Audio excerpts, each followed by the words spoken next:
Artıq bir neçə ildir ki, mənzillərin və fərdi evlərin qiymətində müşahidə olunan qiymət artımı ötən ilin 4-cü rübündən daha da sürətlənib. Mənzil bazarındakı qiymət artımına isə bir neçə amil səbəb olur. Birincisi, torpağın qiymətinin artması və bunun da birbaşa fərdi yaşayış evlərinin qiymətinə təsir göstərməsi. İkincisi, yeni yaşayış binalarının tikilməməsi və bunun mənzillərin qiymətinə təsiri və nəhayət əhali sayının artımı ilə yanaşı yaşayış səviyyəsinin yüksəlməsi. Bunun nəticəsidir ki, təkcə son bir ildə Lənkəranın mənzil bazarında 5-6%-dən 10%-ə qədər qiymət artımı müşahidə olunmaqdadır.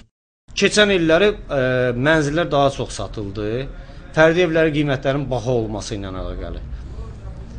Əsasən mənzilləri alanlar da gənc ailələrdir. Belə deyək ki, evə tələbatı daha çox olan ailələrdir. Onlara da əsasən 1-2 otaqlı mənzillər qane eləyir ki, buna görə də 1-2 otaqlı mənzillərin alışı daha yüksək səviyyədədir. Elə məhz böyük tələbat duyulan belə mənzillərin qiyməti daha sürətli artır. Məsələn, əvvəlki illərdə bir otaqlı mənzillərin qiyməti 20.000 manata qədər idisə, hazırda bu sahədə ən azı 10%-lik qiymət artımı müşahidə olunmaqdadır. Ümumilikdə isə bu gün Lənkəranda evlərin qiyməti 20-25 mindən 250 min manata dəyişir. Torpağın qiymətinə gəldikdə isə bu sahədə də hələ ki, qiymət yüksələn xətt üzrə gedir. Keçən illəri 3000-3500 manata alınan torpaq sahələri bu illəri 5000 manatdan da daha baha satılır.